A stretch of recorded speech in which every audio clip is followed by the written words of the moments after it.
boys and girls. Today we are on language and we are on lesson 160. For today's lesson, we are going to learn 5 steps on how to identify complements. So this is again on page 285 on your worksheets. On page 285, we are in language, lesson 160. And what we are going to do is that we are going to learn the 5 steps that we need to take in order to identify complements. Make sure that you read and reread and read again the 5 steps on how to identify complements. This is going to be something very important for you to memorize and learn, so I suggest that you read this every single day. Okay, so let's start. It says you will never find a subject, verb, or complement inside a prepositional phrase. It's a good idea to put parentheses around prepositional phrases before you even find the verb so that you are not distracted by it. Number 1, underline the verb twice. So anytime that you find a sentence, the first thing that you are going to do is that you are going to underline the verb twice. Number 2, you're going to ask who or what before the verb to find the subject. And you are going to underline the subject once. So the first thing is you underline the verb twice, and then you are going to see what or who is before the verb so that you can know what the subject is. Number 3, say the subject and verb together and ask what or whom to see if there is a complement. I'm going to read it again. You're going to say the subject and verb together and ask what or whom to see if there is a complement. Number 4, see if the verb is action or linking to identify the complement. Okay, so you're going to see if the verb is an action verb or a linking verb to identify the complement. If the verb is an action verb, the complement is a direct object. If the verb is an action verb, the complement is a direct object. If you have a direct object, you must also look between the action verb and the direct object for an indirect object. An indirect object is a noun or a pronoun which answers the questions to whom or what or for whom or what. If the verb is a linking verb, the complement is a predicate nominative or a predicate adjective. A predicate nominative is a noun or a pronoun that renames the subject. Try switching it with the subject to see if it makes sense. If it makes sense, then you know that you have chosen the correct one. A predicate adjective is an adjective which describes the subject. Try putting it in front of the subject, and that way make sure that it makes sense when you read it back. Read the subject, verb, and complement together to make sure that they make sense. Let's see how the steps were followed. We are further down on the green part of the paper. See how the steps were followed with these sentences. Jen recovered from her illness quickly. Okay, so that's the sentence. Jen recovered from her illness quickly. Jen recovered from her illness quickly. Recovered is the verb, so it's underlined twice for you. Who recovered?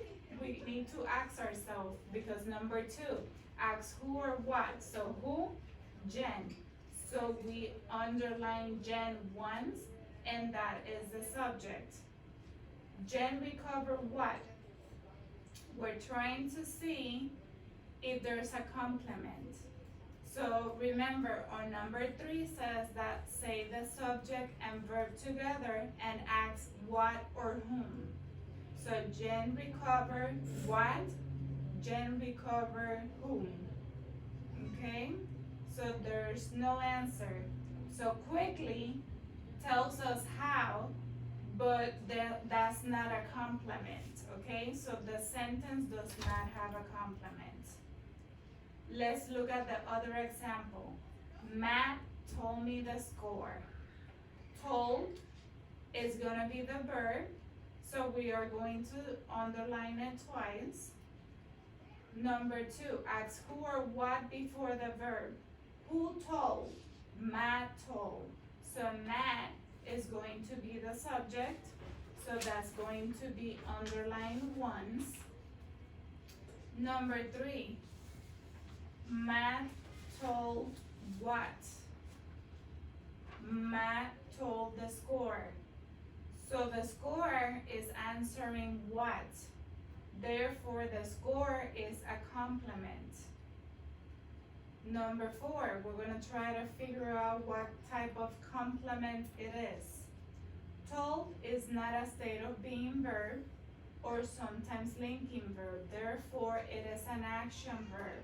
Matt is performing the action of telling. Since told is an action verb, score is a direct object. Me is a pronoun between the action verb and the direct object. I could say Matt told to me the score, therefore me is an indirect object. So we have the sentence. We are on number 5. Read the subject, verb, and complement together to make sure that it makes sense. So Matt told me the score. Matt is the subject, told is the verb, me is the indirect object, and score is the direct object. Okay? Let's look at another example. Mr. Smith will be my sister's math teacher in the fall. And we are on the back of the page, 286. Mr. Smith will be my sister's math teacher in the fall. Will be is my verb. Who will be? Mr. Smith will be. So Mr. Smith is my subject. Mr. Smith will be what? Teacher. So the teacher is answering us what? Therefore, teacher is a complement. Be, which is the last verb in the verb phrase, is on the state of being verbless and is followed by a complement which renames the subject. Therefore, be is a linking verb. Since teacher is a noun which renames Mr. Smith, teacher is a predicate nominative. So Mr. Smith will be the teacher. Teacher would be oh my god, sorry, I forgot my train of thought. Teacher would be my predicate nominative, and will be would be my verb. Okay?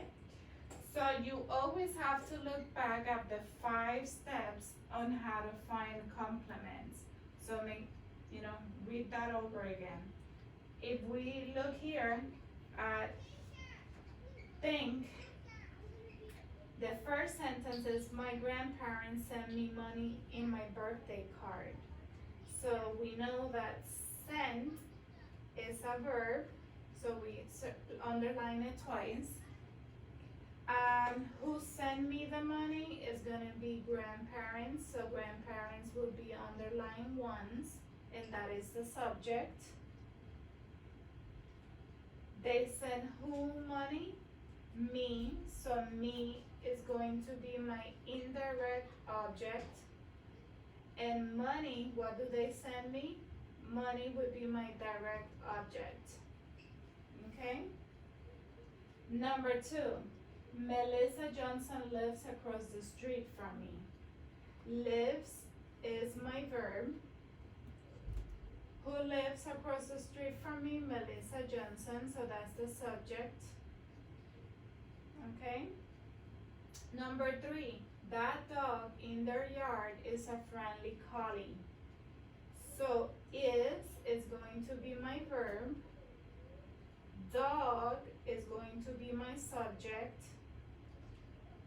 And Carly, that would be my predicate nominative.